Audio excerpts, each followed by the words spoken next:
tikman natin yung ating gawa.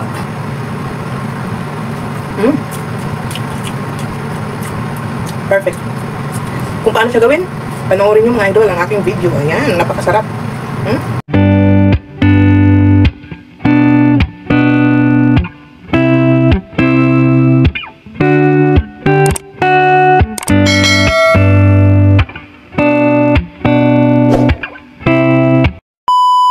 Timing pa talaga mga idol na umuulan. Kukuha tayo ng dahon ng saging kasi gagawa tayo ng suman.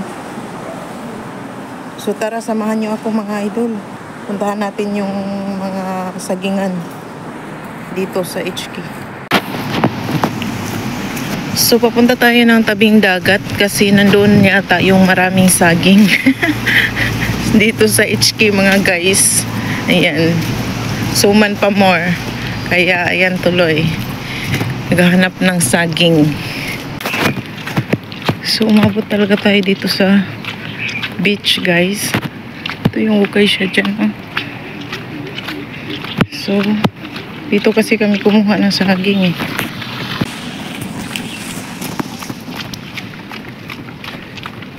Pero alam nyo, ang dami ko na nakitang saging doon. Pero kasi may kabahayan, may bahay kasi. Kaya baka ayaw nila mamigay. So dito tayo dapat papasok mga guys. Yan. Kasi dyan kami pumisto dati doon banda. So it means nandito yung saging. Ulan.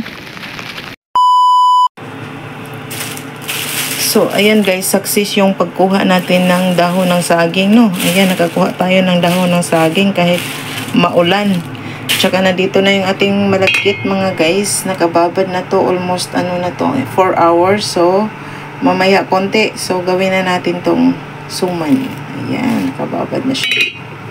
So anuhin muna natin, hugasan muna natin tong dahon and then ano natin dito sa kalan. Yung para hindi siya mapunit ba. Anuhin muna natin siya ng apoy.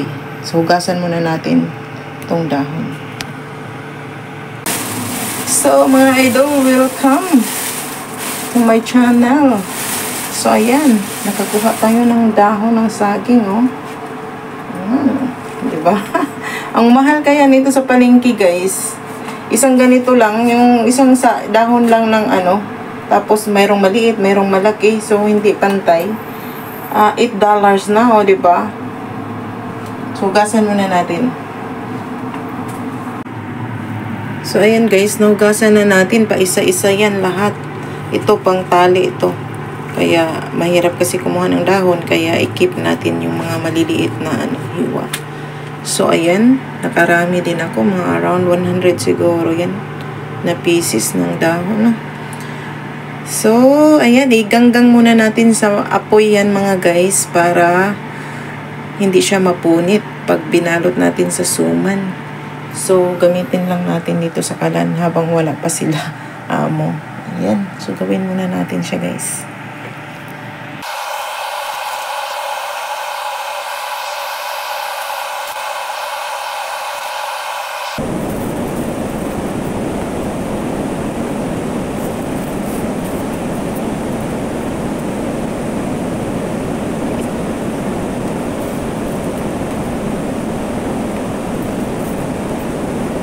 Ayan guys, natapos na din natin i-ano sa apoy, ano. Pero pupunasan pa natin itong mga idol. So ang daming, grabe, ang hirap pala gumawa ng kakanin. Ayan mga guys, so punasan pa natin to. Tapos na natin inano sa apoy. Ayan, pupunasan muna natin mga guys, no.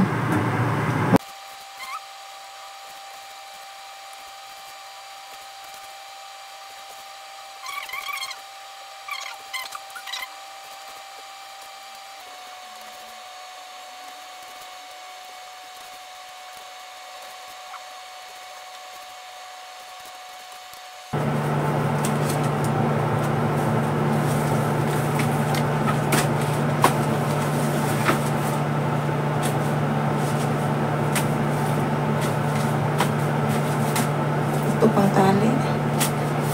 Ayan.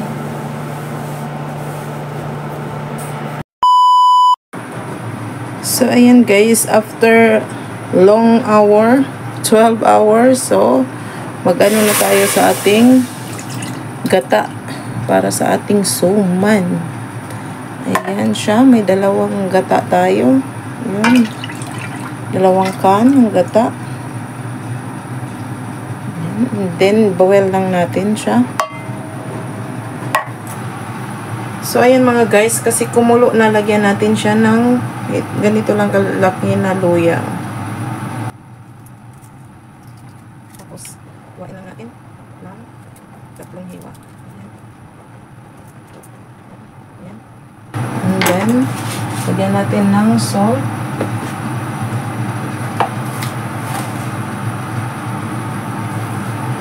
Ayan. Dalawa. Ayan siya. And then ating white sugar. Ito yung ating white sugar. Half lang. 400 grams.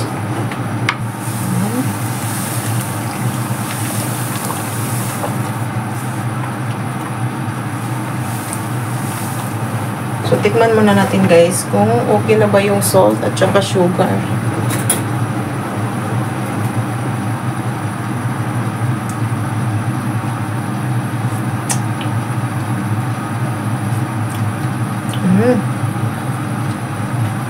Medyo okay na.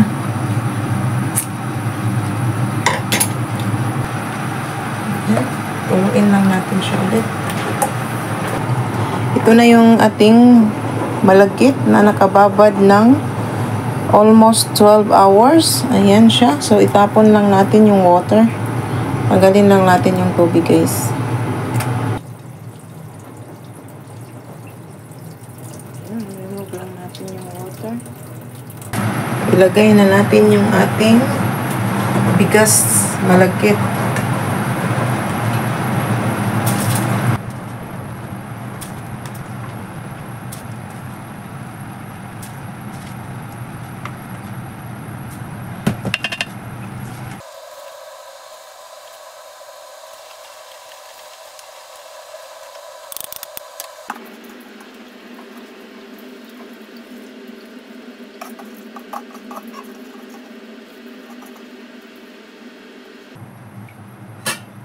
Ayan. Tapos haluin lang natin hanggang ano na siya, maglugaw na siya.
Muna natin siya ng around 10 minutes.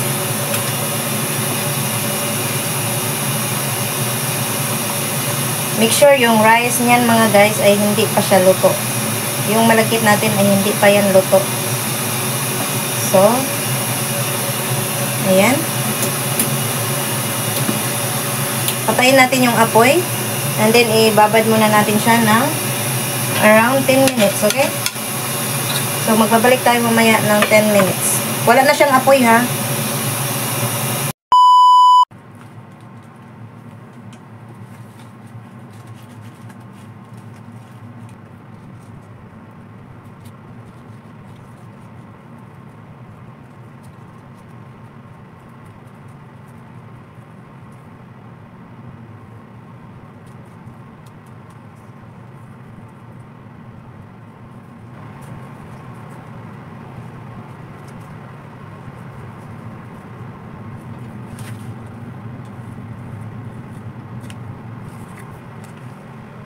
Ayan.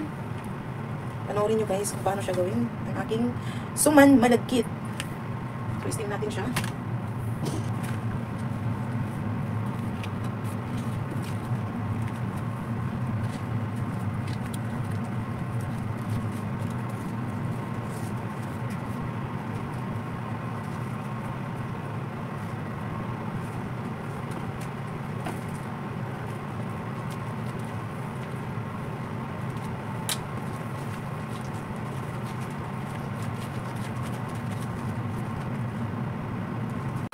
So, ito yung luto ng mga guys. So, punasan muna natin para wala siyang basa. Ayan.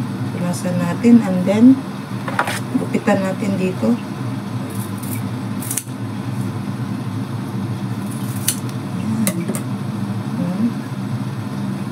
Ayan. Sarap. So, tikman natin yung ating gawa. Tikman natin.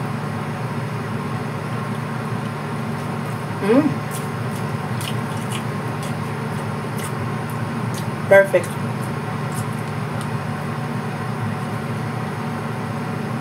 Wow.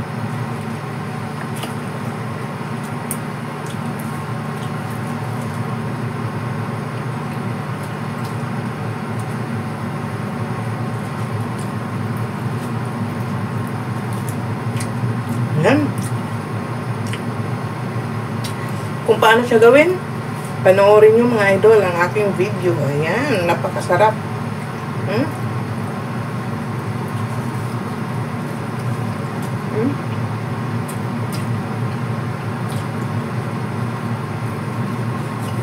Naubos ng skim. Ayan.